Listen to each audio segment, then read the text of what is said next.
आदरणीय प्रबुद्ध जनों, आपको तथा आपके परिवार को नव संवत 2079 की प्रथम संक्रांति मेष संक्रांति अर्थात बैसाखी की बहुत बहुत शुभकामनाएं। यह पर्व आपके दैहिक दैविक भौतिक तापों को दूर करने वाला हो। मेरी यह कामना है कि यह पर्व आपके लिए सुख समृद्धि लेकर आए। प्रबुद्ध जनों, मैं आपसे एक विशेष बात करना चाहता हूँ। वह बात है कि हमारा जो भारत देश है, यहाँ पर बहुत सी विलक्षणताएं हैं। हमारी सभ्यता एवं संस्कृति अनेक कारणों से विलक्षण है। उनमें से एक है काल गणना। काल गणना का अर्थ है कि हम दिन महीने साल शताब्दियाँ ही नहीं गणना करते, कल्पों तक की गणना करते हैं। और ये गणना जो है बिल्कुल सटीक है। दुनिया भर में अनेक संवत प्रचलित हैं, परंतु हमारा जो विक्रमी संवत है वो कई कारणों से विलक्षण है। जैसे अंग्रेजी का जो सन है, इसे ग्रिगोरियन कैलेंडर कहते हैं। इसमें कई बार परिवर्तन करने पड़े हैं। हम जानते हैं कि गुरु गोविंद सिंह जी ने खालसा पंथ की स्थापना की थी और कई लोग भ्रम में हैं कि वो बैसाखी वाला दिन 13 अप्रैल या 14 अप्रैल को हुई होगा, परंतु उस समय 30 मार्च था। बाद में ग्रिगोरियन कैलेंडर में संशोधन करके 14 दिन बढ़ा दिए गए, जिसके कारण बैसाखी जो है हर वर्ष 13 या 14 अप्रैल को मनाई जाती है।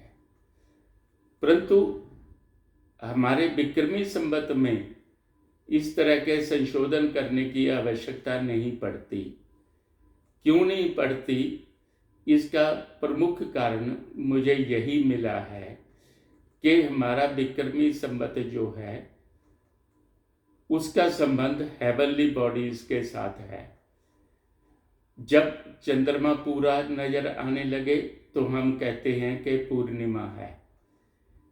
इसी तरह से चंद्र, बृहस्पति आदि ग्रह किस राशि में हैं उसके बारे में हम देखकर भी बता सकते हैं। एक बात और स्पष्ट करता चलूं कि घूमती तो पृथ्वी ही है, सूर्य की परिक्रमा करती है। सूर्य की पृष्ठभूमि में जो राशि नजर आती है वह बदलती रहती है, तो हम कह देते हैं कि सूर्य भगवान इस राशि में चले गए हैं। जिस तरह से 14 अप्रैल 2022 को मेष राशि में आ रहे हैं, तो हम कहते हैं कि बैसाखी मनाई जाएगी। हमारी 12 राशियां हैं। मैं गणना कर देता हूँ। मेष, वृष, मिथुन, कर्क, सिंह, कन्या, तुला, वृश्चिक, धनु, मकर, कुंभ, मीन। इस प्रकार 12 संक्रांतियों के कारण 12 राशियों के कारण 12 संक्रांतियां बनती हैं और 12 ही महीने हैं।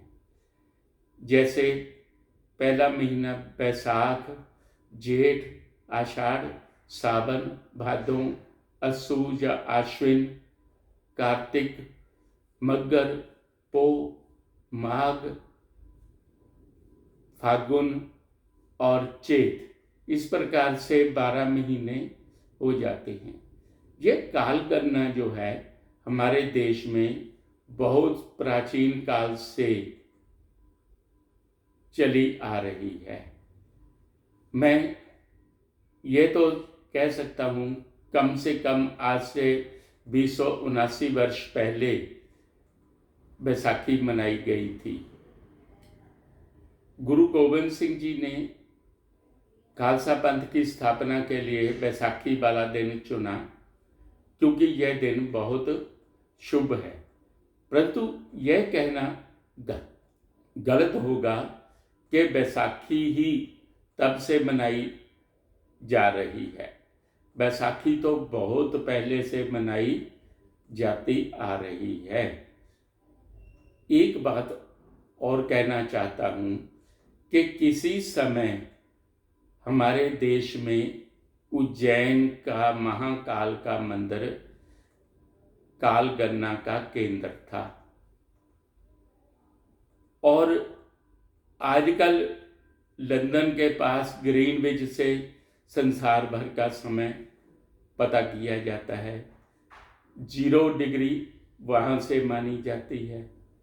परंतु मैं स्पष्ट कर देना चाहता हूँ कि किसी समय उज्जैन का महाकाल का मंदिर जो है विश्व में काल गणना का केंद्र था। मंदिर के शिखर पर लगी हुई सोने की 12 शलाकाएं अलग अलग राशियों को द्योतक थी। सूर्य का प्रकाश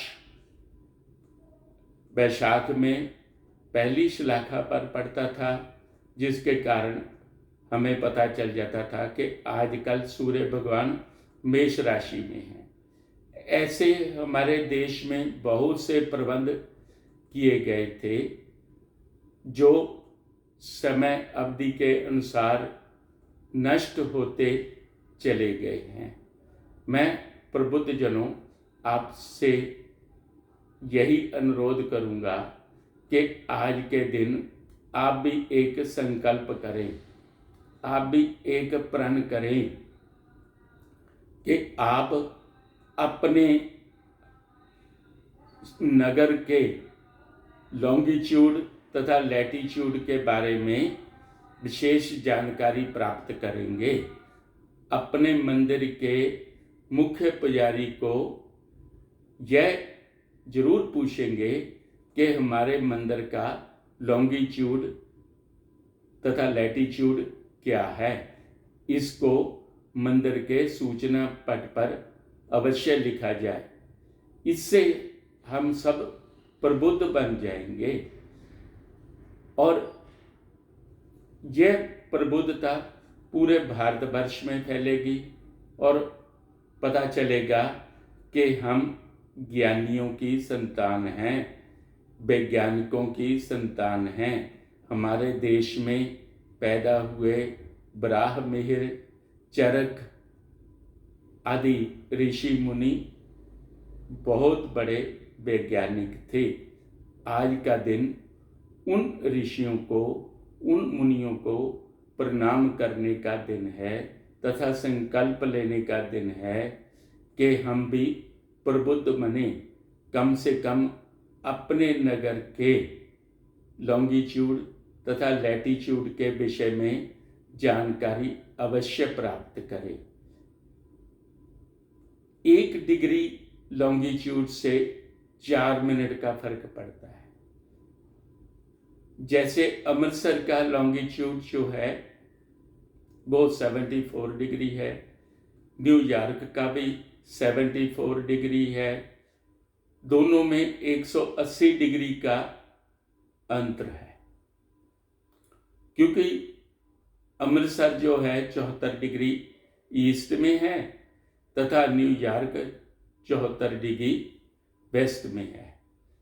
और 180 डिग्री का फर्क पड़ने के कारण 180 को 4 से गुणा किया, 720 मिनट आ गए। 720 मिनट के हमने घंटे बनाए, 60 से डिवाइड किया तो 12 घंटे का अंतर स्पष्ट हो गया। आप अपने शहर का लॉन्गिट्यूड, लैटिट्यूड मोबाइल की सहायता से भी प्राप्त कर सकते हैं।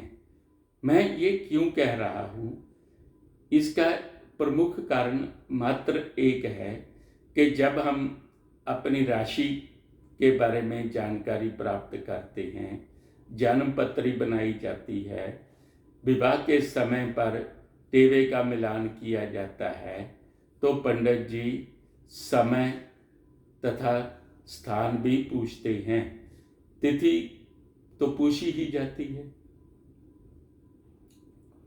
और समय स्थान जो है उससे संबंध है लॉन्गिट्यूड का, लैटिट्यूड का।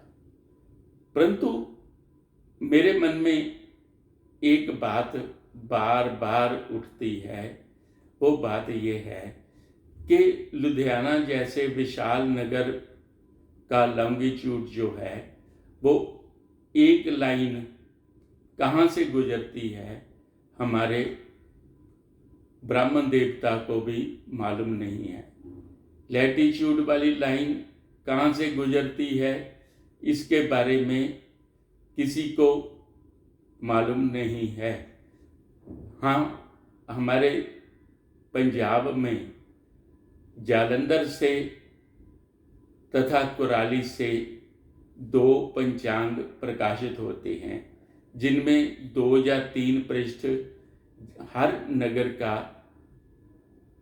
लॉन्गिट्यूड तथा लैटिट्यूड बताने के लिए भरे जाते हैं। और यहाँ स्पष्ट कर दूं, वहाँ पर शब्द अक्षांश तथा रेखांश का प्रयोग किया जाता है। परंतु मान लीजिए एक बच्चा चौड़ा बाजार के पास पैदा हुआ और एक बच्चा लुधियाना के चीमा चौक के पास पैदा हुआ। अब दोनों के लॉन्गिट्यूड या लैटिट्यूड में तो बहुत अंतर हो जाएगा और सारे शहर के लिए एक ही लाइन से, एक ही स्थान से गणना करना जो है त्रुटिपूर्ण हो जाएगा। शायद इसी कारण से हमारे ज्योतिषियों के द्वारा जो गणना की जाती है उसमें त्रुटि आ जाती है और फलित ज्योतिष के प्रभाव जो हैं, जो परिणाम बताए जाते हैं, वो शुद्ध नहीं होते। आपने अपने क्षेत्र के अपने मंदिर में बैठे पंडित जी से इतना ही अनुरोध करना है कि पंडित जी हमारे मंदिर का लॉन्गिट्यूड तथा लैटिट्यूड कितना है। अगर पंडित जी यह पता कर सकते हैं तो वो ज्ञानी हैं। अगर वो यह जानकारी नहीं दे सकते तो वो अज्ञानी है। ऐसे ब्राह्मण देवता जन्मपत्री बनाने के योग्य नहीं हैं। फिर से स्पष्ट कर दूं कि हमारा देश, हमारा भारतवर्ष प्रबुद्ध जनों का देश है, उन ऋषियों का देश है जिन्होंने सूक्ष्म से सूक्ष्म काल गणना की है और हम ऐसे ऋषियों की संतान हैं। हमने आज ये संकल्प करना है कि हम अपनी इस ऋषि परंपरा को अक्षुण्ण रखेंगे, किसी प्रकार की क्षति नहीं पहुंचने देंगे। आपको तथा आपके परिवार को एक बार फिर से वैशाखी की शुभकामनाएं। यह पर्व आपके लिए सुख समृद्धि लेकर आए, आपके दैहिक दैविक तथा भौतिक तापों को दूर करे, यही मेरी कामना है। सर्वे भवन्तु सुखिनः, सर्वे सन्तु निरामयाः, सर्वे भद्राणि पश्यन्तु मा कश्चित् दुर्भाग् भवेत्। ओम ओम ओम ओम